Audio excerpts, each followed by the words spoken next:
Do you find that everybody in your organization comes to you when they want to get things done? Do you feel like you're the only leader in the place? Well, stick with me, because this week I want to finish off this series by helping you to shift that.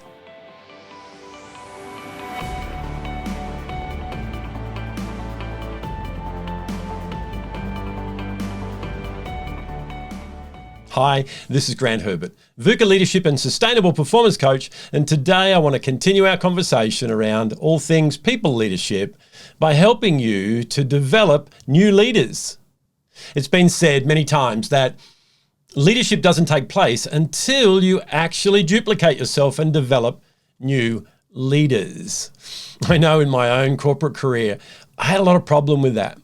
Because what I thought was, if I developed new leaders, then that was taking something away from me. That meant that I wasn't as valuable as what I was before. Now, we've dealt with those issues in the identity area, in that personal leadership.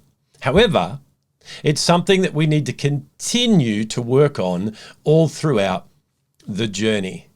So what is it that's stopping you from developing new leaders? Is it the same as me? Do you find that your identity is in that leadership role and the sharing that with others is going to water yours down? Well, no. In fact, my experience is the more leaders that I develop today, the greater leader that I become. You see, for me to have that shift, what I needed to do firstly was to change my mindset around whether it was taking something from me to it's actually adding to me. You see, every single person that you've been given to lead has the capacity to lead others. And just by looking at it that way, you realize there's going to be a distribution of the load. And people, instead of coming to you all the time, will come to other people as well. And we'll get more done. So what I want to do today is to help you to be able to shift your mindset, shift your beliefs around this, and to give you some practical ways of looking at how you can develop new leaders. We've already realized, as we've gone through this process, that everybody's a leader. It's not something that is bestowed upon you when you have a team. If you're only leading you, then you are a leader. So everybody who is in your team is already a leader. And that's why I like to use the word developing. You and I are developing every day in our leadership capacity. So as a leader, what you need to be able to do is to have an environment where others can do the same thing.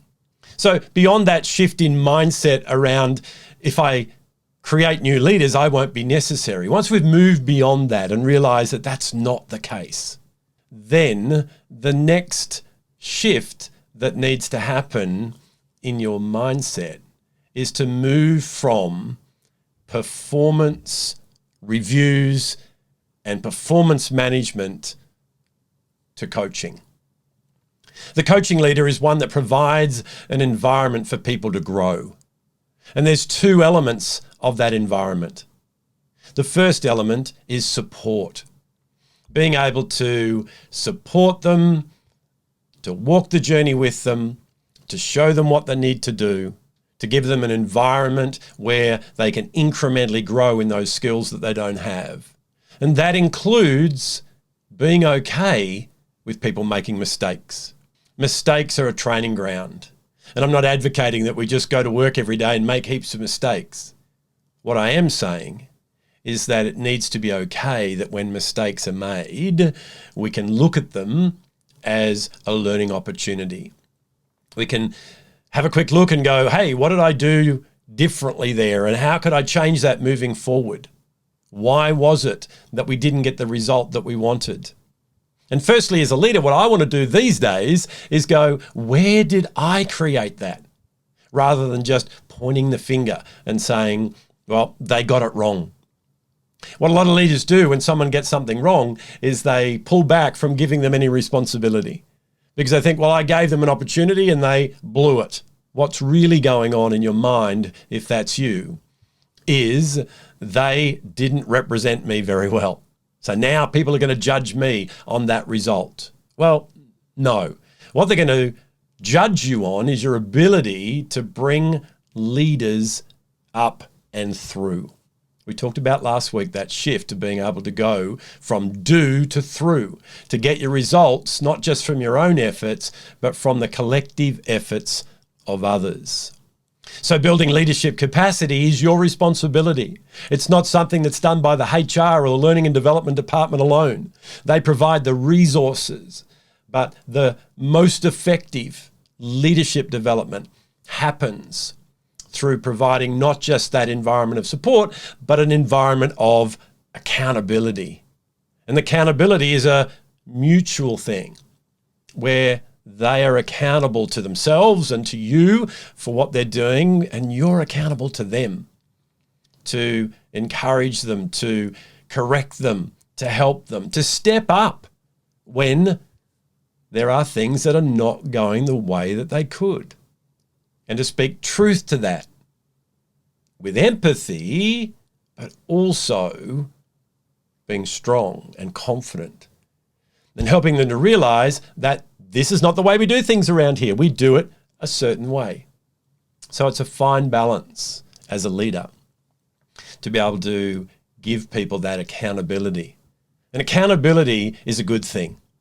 Without accountability, you and I as a human being wouldn't do anything to change. We would just go along happily the way that we're going along. So that first shift is to be able to understand that coaching your people is the way to develop new leaders. Now, the second thing is mentoring. So coaching is an environment where you're asking questions, where you're pulling out of them the capacity that's already in there. However, there's things that they don't know and you have to help them with. And that's where, through your example and through practical development and teaching, you pass on the skills that you already have. And you do that through your experience. You take them on the journey with you of where you've come from and how you've learnt to do things differently. So in mentoring, I'm not just talking about your technical ability. That's important.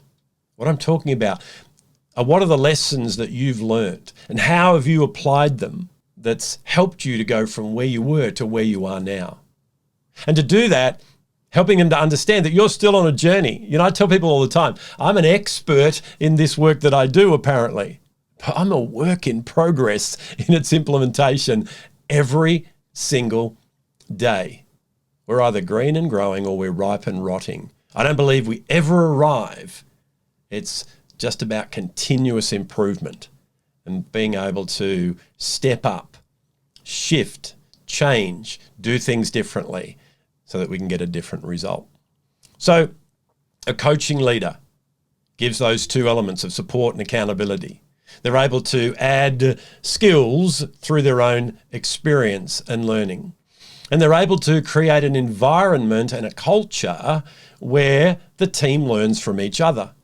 Every single team, and we've talked about this in evolution of our teams, every single team is full of individuals that have different strengths and gifts and talents and different levels of experience and different ideas, and diversity is such a more vast and wide thing than what diversity is normally talked about. So, as you develop leaders, the best way to do that, in my experience, is to give them an environment to grow, be there to support them and walk along the journey with them. However, let the team come together and develop each other as well. You know, I've talked about those 4 elements of teamwork, those pillars that underpin great teams. Collaboration, communication, how they handle conflict and how they handle change. And the navigation of those things as a team, both individually and collectively, is really where leadership gets developed. You know, you and I could get many books on leadership and read them and apply them, and that's skills. However, there's nothing like experience, learned experience, where you go through things, where you get it wrong, where you do it differently and get a different result, where you have interactions and conflict and your communication is continually growing, and all those things happen in a real environment. So how do you develop new leaders? 1, help people to believe that they are a leader. 2, give them the belief in themselves that they don't yet have.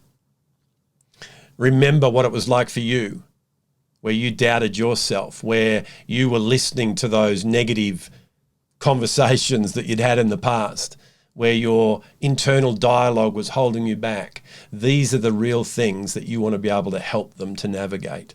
Shift those roadblocks out of the way so that they can bring out their best and become the best leader that they can. So who is it that you're developing as a leader? I like to look at every team and go, okay, let me grab 2 or 3 people, depending on the size of your team, and let me work more closely with them. Who are the emerging leaders? Who are the people that are showing you that they have a desire to step up? This is not always the people that have been there longest. It's definitely not always the people who have got the greatest technical skill or who are the highest producers. But make sure that you take 2 or 3 people under your wing. Let them be close to you and watch you and see you make mistakes and how you respond to that, and develop them, and then utilize them to leverage your ability to develop the rest of the team. So the point I wanted to get across today, and I hope I have, I'm not feeling all that well today, so I think I've sort of gone around in circles a few times, but I still wanted to commit to doing this. And definitely, if you've still got questions, I'd love you to check in with me and I can certainly point you in the right direction. But the thing I really want to get across to you is that you have the capacity to create new leaders. And we all need to do that. Otherwise, we stagnate. We have to stay where we are, and we're not able to step up because there's no one there to fill your role. I've done this, and I've done it well, and I've sometimes picked the wrong people. I've pulled out too early rather than stayed and developed them, and I did that because I was busy and I wanted to get off and do other things, and I haven't got it right all the time. But myself, I'm going through a phase right now in what I'm doing in my business where my focus is on developing more people to bring on the journey with me, because I don't have the capacity to impact all the people that I want to impact. So step up, look for people to develop, get them in, have a conversation with them, and then take them through all the elements of these 9 crucial shifts that we've been talking about so far this year, and utilizing that both in coaching them and mentoring them and giving them the environment to make mistakes and to get it right and to shift things and to learn and to get the experience. You will see great new leaders coming up beside you. Well, that's it from me for another week. Join me again next week as we shift from just going through these 3 key areas of personal, professional, and people leadership to spending a month on each of those 9 areas and going deeper, giving you more practical skills to be able to build yourself up, to get more results, and to work differently and more effectively with people. I'll see you next week.